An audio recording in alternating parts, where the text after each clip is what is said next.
Hey YouTube, Mr. Hub 929 here. This video is an update on the HID kit that I bought from my CBR929. The bulbs are installed, the ballasts are installed, everything's hooked up, and it's working.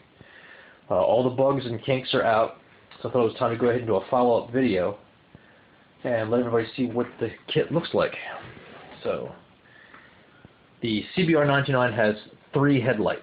A single center low beam, and on the left and right of the low beam are 2 high beam bulbs.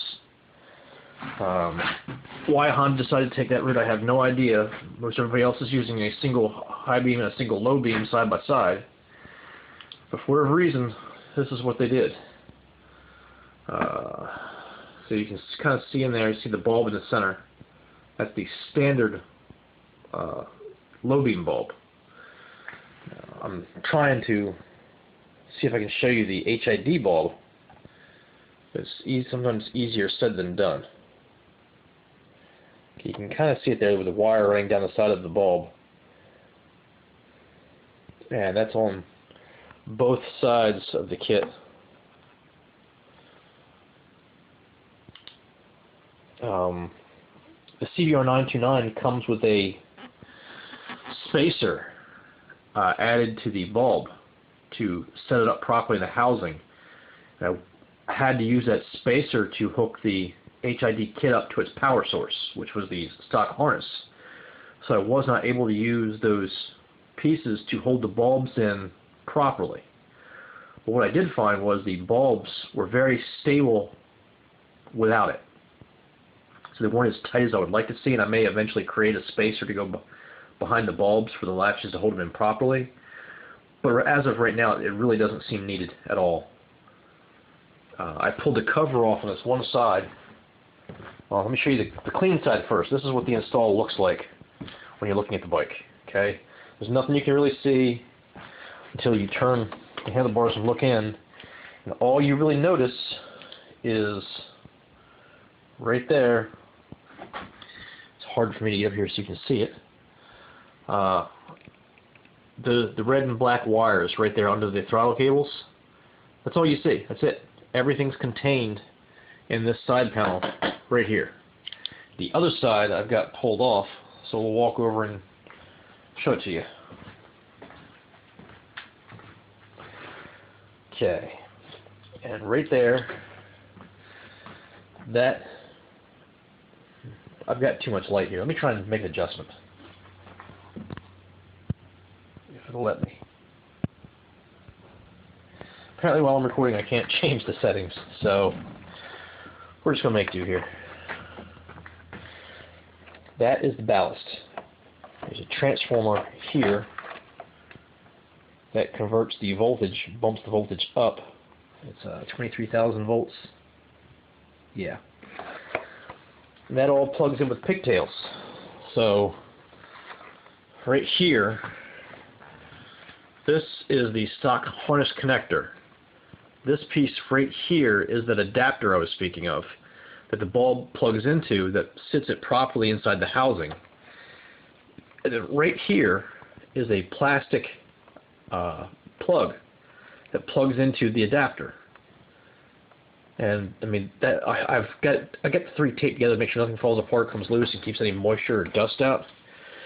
Not completely convinced that it was necessary, but that plug literally there's 3 connections there. Actually, 2. The plug, and adapter in the center. And I just did that because it was easier and I wouldn't have to change any of my plugs or fittings. But quick connects here come with the kit. The way they're done, they're the same kind of connector, but this one's facing one way, and as you can see with the clip, this one's facing the other, so you cannot hook these up backwards or wrong. The only thing I did notice, and if you're not familiar with HIDs or even LEDs or electrical components, this plug here, you can hook it up backwards.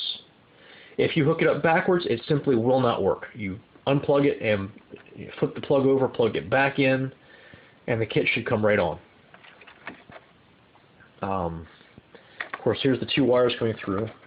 The plug, the power wires ran through that into the housing. And of course, on the CBR, the wiring is outside of the housing, so that wouldn't work. So what I was able to do is this plug right here that I've got all taped up, the spades, you know, with the help of a screwdriver or a tool, pull right out of the plastic housing, pull them through the rubber boot and put the housing back on to turn it back into a plug. It just took a few minutes with an awl or a nail to release the pin that holds the spades in. Very, very simple. If anybody gets one of these kits and they want to know how to do that, PM me, send me a message, whatever. It's actually very simple, and I can do another video on it if it's needed. All right, so that's how everything plugs in. Moment of truth. Let's go ahead and start it up. Okay, here comes the low beam. It's kind of a whitish yellow light from the stock, you know, headlight bulb. But then, the flip of a switch, and you get, yeah. They do have a few seconds to warm up. I would say 3 to 6 seconds. And once they're warmed up, there's no more wait. They're just on. It's a beautiful, crisp blue. Once you get to the front of the bike, they actually drowned out the yellow almost completely. I'm very, very pleased with this setup. It's beautiful.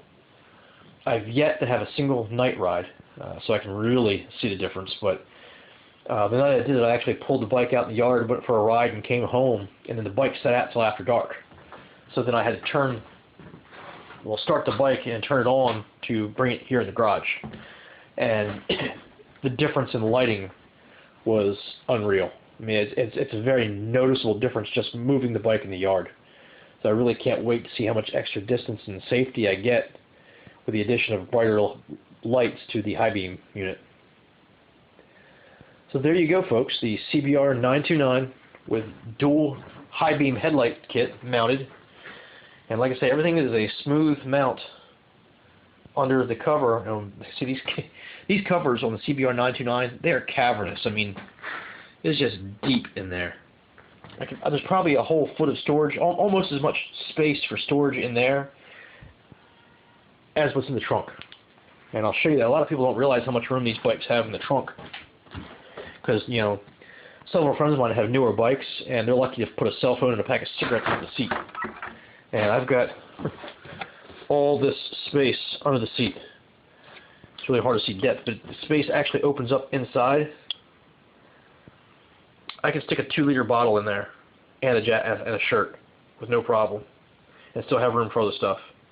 I used to go on group rides, and I carried everybody's stuff. We'd stop at the store, get 2 or 3 sodas and whatever, and I'd have a shirt back here or a jacket tucked up under the seat, and then have sodas, cigarette, you know, whatever everybody else couldn't carry on their bikes ended up in mine for the next stop.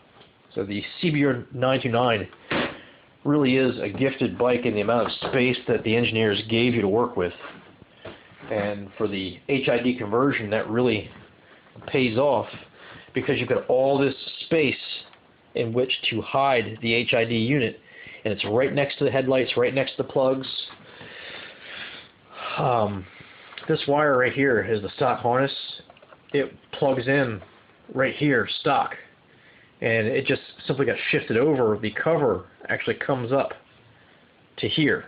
So you don't see any of this. Everything is hidden, tucked in. It looks beautiful when it's finished. So the CBR929 is a great bike for this kind of a modification.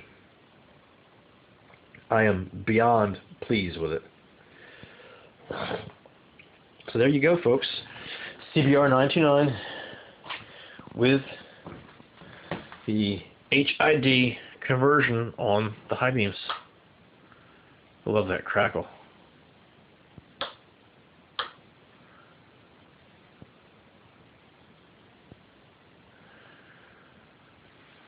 I have noticed on 2 occasions out of the 4 or 5 dozen times I've flipped the switch that a kit will not fire up.